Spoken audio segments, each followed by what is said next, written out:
Hey everybody, it's Jason Blaha here, and I'm just sitting here drinking my morning coffee. Getting ready to start my day, and I was going through the comments a little bit ago, because it's like 4:30 in the morning right now. Yeah, I get up that early. I'm a morning person. So I was going through my comments this morning, and my training footage yesterday, someone had said, Jason, actually a couple people asked me about it, like, why are you doing pull-ups instead of chin-ups? I thought you were doing chin-ups. I thought you liked weighted chin-ups, and you were doing them for quite a while and gotten pretty strong on them.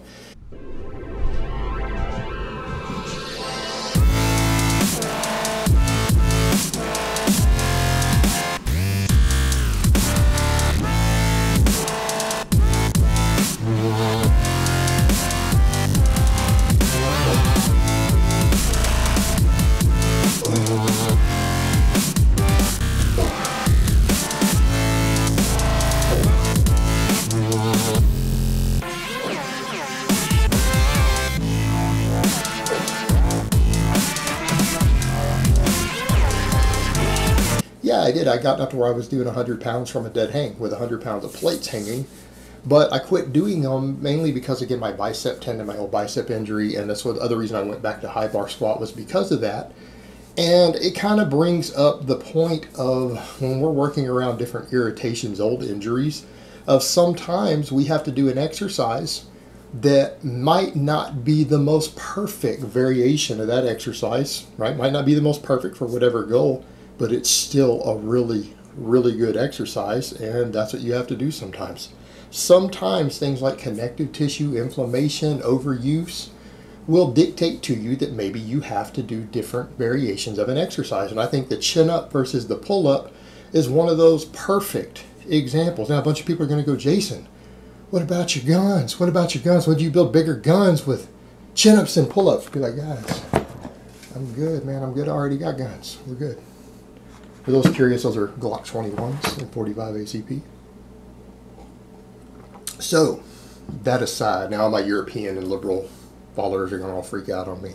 That aside, the joking aside, back to serious matter, because this is not the sort of guns we're talking about. We're talking about these guns, right? And I don't have particularly great arms, and that's okay. As far as that goes, it's not necessarily always that big of a deal. What people need to remember is that I also am doing cheat curls right now, right? I'm not doing them as an isolation movement, though, before people jump in and say, oh, you're isolating. I thought you're not big on isolation. I'm not. I do cheat curls, and I do face pulls right now, face pulls with bands. But those aren't isolation movements. We could argue they might be fluff, but I do cheat curls to where I bring it all the way up. I get shoulder extension. I use a little bit of body English, and then, again, comes down on the eccentric. But I'm doing cheat curls because they're a compound movement, and we know that when you turn an isolation movement like that into a compound, you increase range of motion like that. When you do any exercise as a compound movement, you have more strength potential, even in the muscles you might be trying to isolate. And you guys got to remember, for me, everything is about strength. Everything's about strength. So for me, having something like a stronger bicep carries over to some of my other big compound movements, because maybe your biceps sometimes might be a weak link in some of your other pulls, right? And if they are, getting your biceps a little stronger, because I always feel any sort of row or pull up or chin up or anything more in my biceps than my back. My back is well developed, and my arms are not as developed as my back. And my back just doesn't seem to get that much work from them, and it just grows from deadlifting anyways. I could do nothing but deadlifts and have a big back. It's just the way my genetics respond to those exercises, and it is what it is. You might not find yourself in that same situation. You might be one of those guys who can't build massive lats off that. But back to the point, for me, I'm doing cheat curls already. It's not a big deal to me at the end of the day if my biceps get a little less involvement on an upper back pull. And I'm just doing those to finish my back off after deadlifting, because I don't deadlift with a lot of volume. I do only singles, right? I'm not doing back off triples like I am on my bench press or on my squats. So I'm getting a lot more training volume because I do singles every day on the bench and the squat, and then I do back off triples. I'm getting more training volume. I don't want to do much training volume on the deadlift, right? I don't go all out maxes on the singles. I'm not going really heavy. And it's just a good idea to make sure I'm getting a little bit of extra upper back development. right? And middle back and all of that. And normally deadlifts would handle that for me, but my deadlift volume, like I said, I'm only doing a couple of singles every day. and they're not really heavy. So you figure 5-6 days a week I'm getting some singles that most of them aren't going over 80%, right?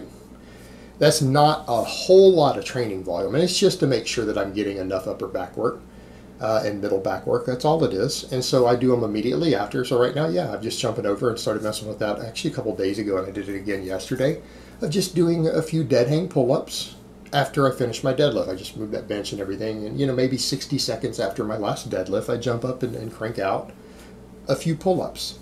And it's not that big of a deal if my biceps don't get maximum involvement, because I'm doing cheat curls anyways, and it's still going to contribute. And here's the thing that we've got to think about with stuff like that.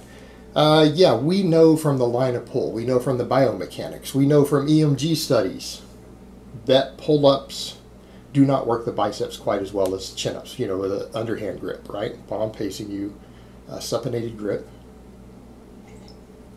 We know you get more bicep activation. We know that. But here's the other thing to look at. Just because we get more activation in a study doesn't ensure more growth. Because here's what we look back at. We've had multiple studies done now, not just on novice lifters. It's been done on novice lifters, but they've been done on intermediates, been done on people with at least 2 years of training experience. These same studies have also been done on college scholarship athletes.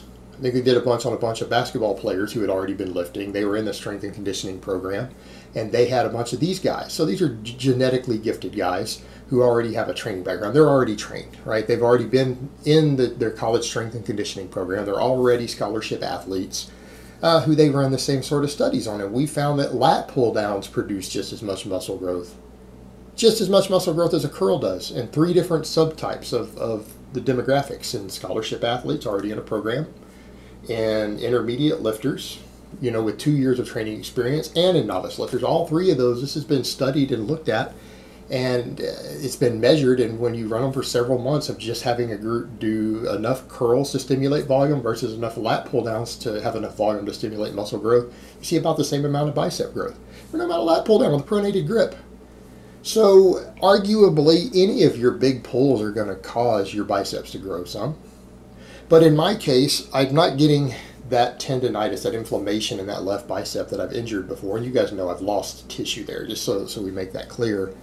A lot of people will say, well, couldn't you just do more curls? No, I tried that. I used to do that all the time. I used to just do compound movements, and for a while, and I would only do curls with my left arm. I did no curls with my right arm. All I did was pulling movements for the right bicep, right? And I added one arm curls and concentration curls for the left. I did that for something like 6 months straight. My right bicep stayed bigger than my left. I have tissue loss in there, and I have scar tissue running through it. They took a chunk of meat out. It never caught up. So even that didn't work. And ultimately, this bothers me sometimes, and a lot of you might have different things like that. And in this case, it's just not being irritated by that. It was getting irritated again. When I started getting really strong on the chin-ups, and I started getting to where I was pulling 90 plus from a dead stop in plates, considering I'm weighing over 230 doing that, it's a decent amount of weight. When I got to that point, it started really irritating it again. And the overhand grip doesn't so much. And so again, it's just some extra pulling volume for my upper and middle back, a little bit of extra grip work, right? Helps build some forearms, maybe a little bicep, some rear delt, some, a little bit of middle trap. It's a good exercise. And ultimately, what it comes down to, if you have a big compound movement that because of an old injury or because of overuse, because there are certain angles of things. For example, if you bench press really wide, you're going to get tendonitis a lot faster in certain areas. You're going to start getting inflammation in certain areas a lot more than if you do a narrower grip. So sometimes just grip adjustments. And by that same token, you guys notice I grip pretty narrow on a pull-up. Same thing, it's easier on your shoulders. And you've got to pull yourself a longer distance. It's harder. You're putting more work in. There's more effort involved. You've got to pull yourself an extra 6-7 inches, sometimes 8 inches, maybe more, depending on how long your arms are, with just a narrower grip, shoulder width, versus the really wide grip, and it's easier on your shoulders. So there are times when you have to do variations to get around those little things, those discomforts, the inflammation, things like that. So there's nothing wrong with that, guys. And sometimes, even if you could argue, well, this other exercise might be better biomechanically for one muscle in the body, it doesn't mean that a variation of that exercise doesn't work the muscle. I mean, truth be told, you really think that a pull-up especially from a dead hang, doesn't work your biceps, you don't know biomechanics. They're being worked. You could argue it's not the best exercise ever for the biceps, but I'm doing sheet curls. So it doesn't really matter at the end of the day, does it? They're still getting enough workload. They're getting some stimulation. So again, sometimes we just have to vary our exercises, and sometimes you have to do a variation that might change you to a grip or a foot stance or something else that maybe isn't considered perfect or ideal, but because of the training volumes that you're subjecting yourself to, because of inflammation, because of injuries, things like that, you simply have to do it a little bit differently. And there's nothing wrong with that. There's nothing wrong with that. You do what you have to do. All right, guys, but that's really all I have to say on that today. I hope it's been informative, and I will talk to you guys next time.